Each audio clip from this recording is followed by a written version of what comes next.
Tugasku menemanimu.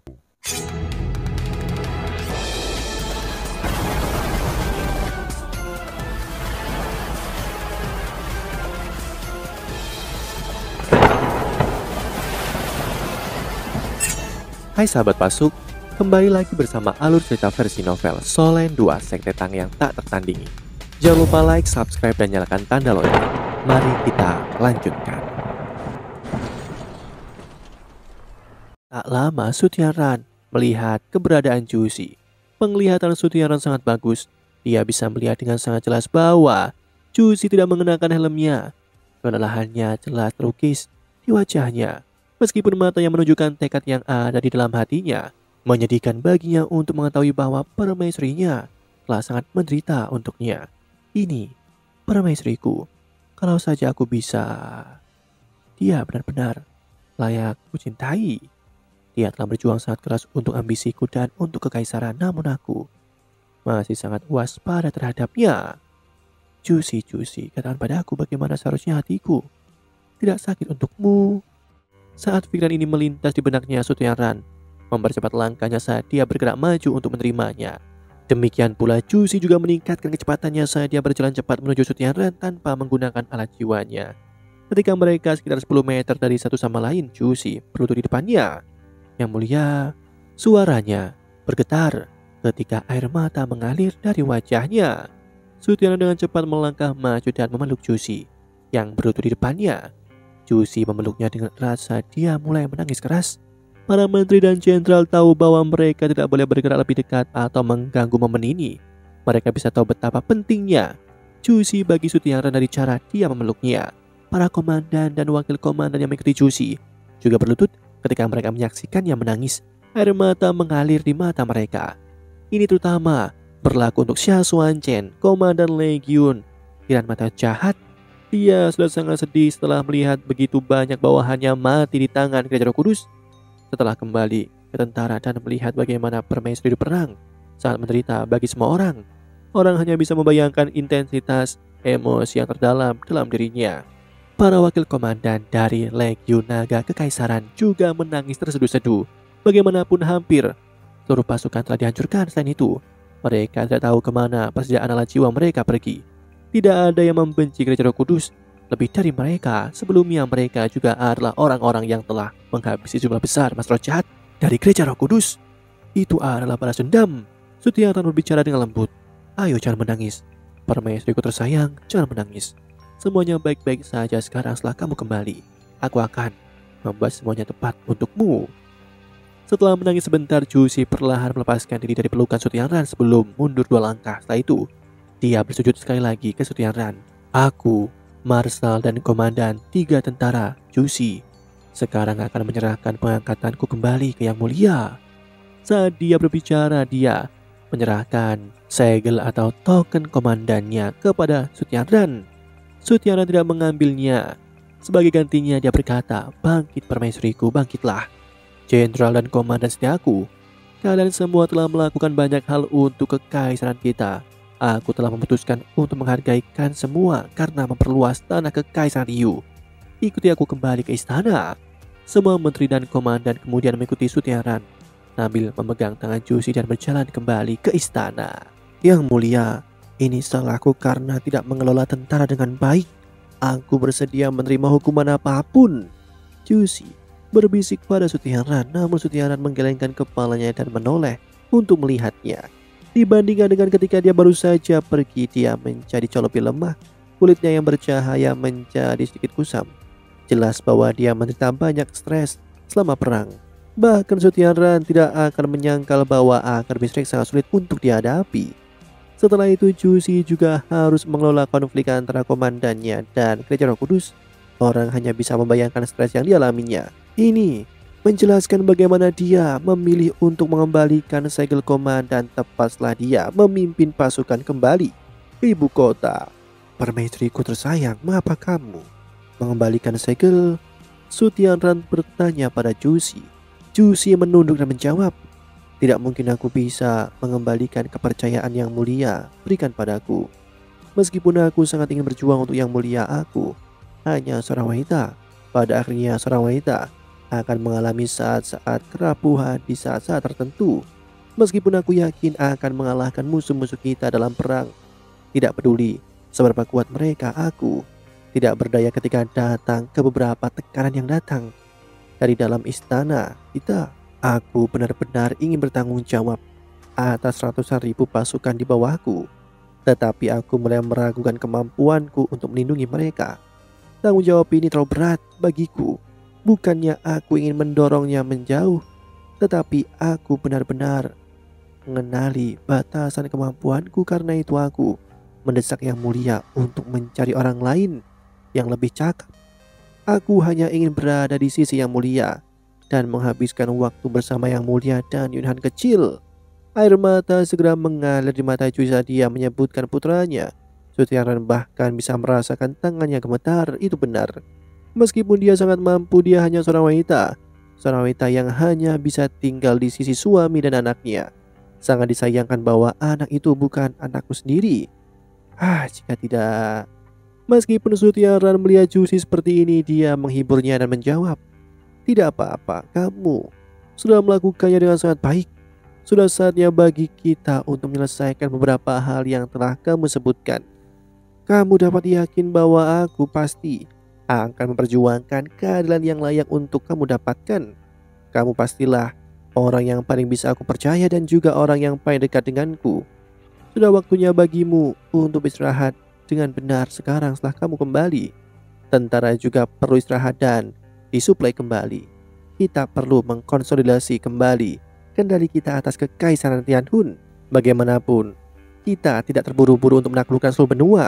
Aku akan memastikan bahwa kamu tidak akan memiliki kekhawatiran lain saat kamu memulai perang berikutnya. Sampai sekarang, tidak ada yang lebih pantas menjadi komandan 3 tentara. Aku ingin kamu tetap sebagai marsal."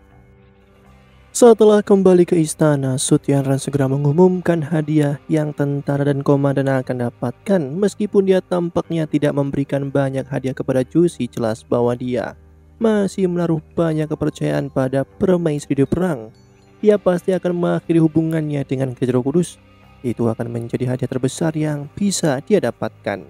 Setelah 3 tentara menerima hadiah, Jusi segera melepaskan anak jiwa yang berbentuk manusia. Dia berlari ke belakang istana untuk mencari putranya. Setelah itu dia tinggal jauh dari aula utama istana selama 3 hari berikutnya. Bahkan dia tidak menghubungi salah satu komandan yang dia bawa kembali. Dia hanya menghabiskan seluruh waktunya bersama putranya saat dia berusaha menjadi ibu terbaik untuk Yunhan kecil. Sutiaran secara alami sangat senang melihat ini. Dia pasti cocok dengan idenya tentang istri yang baik. Dia mampu, loyal, dan layak dipercaya. Yang paling penting, dia tampak tidak memiliki ambisi yang tidak diinginkan. Meskipun dia masih tidak dapat melupakan kenyataan bahwa dia tidak dapat memiliki anak sendiri, dia percaya bahwa ini mungkin hal terbaik berikutnya. Di matanya Jusi tidak akan bisa mengkhianatinya, bahkan jika itu untuk putranya. Ini berarti bahwa dia bisa menyerahkan pasukannya padanya tanpa khawatir. Di markas Gereja Roh Kudus, Ibu, meskipun Sutiaran telah memberi hadiah kepada tentara, dia bahkan tidak menyebutkan bagaimana mereka mencoba menghabisi kita. Sepertinya dia sudah memutuskan untuk menyerah pada kita. Wajah Zongliwu sangat pucat saat dia berbicara dengan Ye Sisui. Ye Sisui sedang duduk di kursi saat dia mendengarkan putranya dengan wajah tanpa ekspresi. Dia berkata, "Apakah kau sudah selesai mengangkut sumber daya kita?" Zongliwu menjawab, "Sebagian besar dari itu telah dipindahkan ke tanah Kekaisaran Tianhun. Meskipun Kekaisaran Ryu telah mengambil alih tanah mereka, perlu waktu sebelum mereka sepenuhnya memahami situasi di sana. Pada saat itu, kita seharusnya bisa berlabuh di sana." Ye Sisui menjawab, "Kali ini kita benar-benar sangat menderita dari perang ini. Tanpa beristirahat selama 100 tahun, tidak mungkin bagi kita untuk mendapatkan kembali kekuatan yang telah kita hilangkan. Aku masih tidak percaya bahwa Sutiaran akan benar-benar memotong kita setelah menggunakan kita. Aku tidak akan membiarkan masalah ini tetap seperti ini. Setelah sumber daya kita benar-benar dipindahkan, aku akan memastikan mereka membayar untuk ini." "Ya, Ibu." Mata Zongliwu penuh dengan kebencian. Setelah bertarung dengan Wu Yuhao, ia telah melukai jiwa bela diri dan mengalami beberapa luka yang sangat merusak tubuhnya. Setelah itu, ia disadap oleh hal-hal di masa depan. Bahkan sekarang, Feng Hao Dolo di bawahnya masih belum dapat menjelaskan mengapa tentara tiba-tiba menyerang mereka. Bahkan dia percaya bahwa pembicaraan Legiun Instruktur Jiwa tidak mata jahat tentang bagaimana mereka dan Legiun Instruktur Jiwa naga kekaisaran tadi diserang oleh Mas Roh Jahat adalah lelucon yang lengkap. Namun mereka entah bagaimana mampu menghasilkan argumen yang cukup persuasif. Saat itulah Ye Sisui merasakan bahwa segalanya menjadi buruk. Alasan mengapa dia memilih untuk menyerang pasukan kekaisaran Ryu adalah karena dia ingin melihat bagaimana Sutiaran akan bereaksi terhadapnya. Penting baginya untuk menentukan sikapnya terhadap gereja Roh Kudus. Dia tahu bahwa Sutiaran tidak mengejar masalah ini dengan Jushi. Oleh karena itu dia ingin meningkatkan tekanan padanya dan melihat bagaimana dia akan bereaksi. Namun dia tidak berharap dia tidak melakukan apa-apa. Bahkan dia hanya membiarkan pasukan kekaisaran Ryu untuk kembali tanpa mengatakan apa-apa. Setelah melihat bahwa segalanya berubah menjadi lebih buruk, Ye Sisui segera memerintahkan orang-orangnya di dalam gereja Roh Kudus untuk mengangkut persediaan dan sumber daya yang mereka peroleh dari kekaisaran Ryu ke sarang rahasia mereka di tanah kekaisaran Tianhun. Ye Sisui pasti tahu orang seperti apa Sutiaran itu. Dia pasti akan menghancurkan siapapun yang mencoba menghentikannya dengan cara apapun. Gereja Roh Kudus pasti tidak akan dibebaskan dari pengaturan ini. Sekarang hanya dia dan Long Shoyo yang bisa mencegahnya menghancurkan gereja Roh Kudus. Begitu mereka berdua pergi, Sutiaran pasti akan menghabisi mereka. Karenanya Ye Sisui sudah memutuskan untuk memindahkan gereja Roh Kudus ke tempat lain. Ini akan memberi mereka waktu yang berharga untuk memulihkan diri sementara mereka menunggu kesempatan untuk membalas. Dia tidak terlalu khawatir tentang apakah Sutiaran berencana untuk menjatuhkan gereja Roh Kudus. Bagaimanapun, dia memiliki mata dan telinga yang ditanam di mana-mana di dalam kekaisaran Ryu. Dominasi gereja Roh Kudus di kekaisaran Ryu selama beberapa tahun terakhir telah memungkinkannya untuk membangun jaringan yang luas. Dia pasti akan mendapatkan berita apapun sebelum dia meluncurkan serangan terhadap gereja Roh Kudus. Lagi pula, dia juga tahu bagaimana menggunakan alat komunikasi jiwa. Zhong Liwu berkata, "Ibu, bagaimana Anda berencana untuk kembali di kekaisaran Ryu?" "Aku harus mengatakan bahwa Jushi adalah wanita yang sangat tangguh. Kita harus membunuhnya ketika kesempatan muncul. Setelah kita menjatuhkannya, kita tidak perlu takut pada Sutiaran. Meskipun aku tidak suka wanita itu, aku harus mengatakan bahwa dia benar-benar marshal terbaik di generasi kita. Dia jelas lebih mampu daripada Adipati Putih dari kekaisaran Starlo." Ye Sisui menganggur berkata, "Aku sudah merencanakan untuk membunuhnya kembali di lembah. Namun dia sangat siap saat itu. Kali ini Sutiaran juga mengirim 100 instruktur jiwa dari Lake Instruktur Jiwa ke Kekaisaran Ryu untuk melindunginya. Karena mereka ada di sekelilingnya, akan sulit bagiku untuk membunuhnya dengan satu pukulan." Kekaisaran Ryu benar-benar berkembang terlalu cepat selama beberapa tahun terakhir. Master Roh menjadi semakin tidak berharga. Tidak heran mereka bisa menghancurkan kekaisaran Tianhun dengan mudah. "Liwu, aku ingin kamu mengumpulkan semua orang yang kita miliki. Aku membutuhkanmu untuk membawa semua perbekalan dan murid yang dibawa 7 cincin denganmu. Meskipun aku pikir Sutiaran belum berani untuk menghabisi kita, kita harus bersiap untuk yang terburuk. Sekarang aku akan pergi dan mencarinya. Aku perlu tahu apa yang dia rencanakan untuk dilakukan dengan gereja Roh Kudus dan bagaimana dia berencana untuk menjawab pertanyaanku." Saat dia berbicara, Ye Sisui berdiri dan meninggalkan ruangan. Zhong Liwu dikejutkan oleh kata-kata ibunya. "Ibu, apakah kamu yakin tidak akan dalam bahaya?" Ye Sisui menjawab dengan arogan, "Tidak ada tempat di dunia ini yang benar-benar mengancam jiwaku. Kau harus ingat bahwa ibumu sudah menjadi limit dulu. Selain itu Long Soyo juga ada. Kekaisaran Ryu pasti harus berpikir 2 kali sebelum ikut campur dengan 2 limit dulu." Zhong Liwu berseru, "Ya, sekarang aku akan pergi dan mempersiapkan hal-hal yang telah Anda perintahkan untukku. Namun, harap berhati-hati ibu. Jangan biarkan amarahmu melukai tubuhmu." Zhong Liwu menunjukkan perhatian dan kepedulian pada ibunya. "Baiklah, kau bisa pergi sekarang."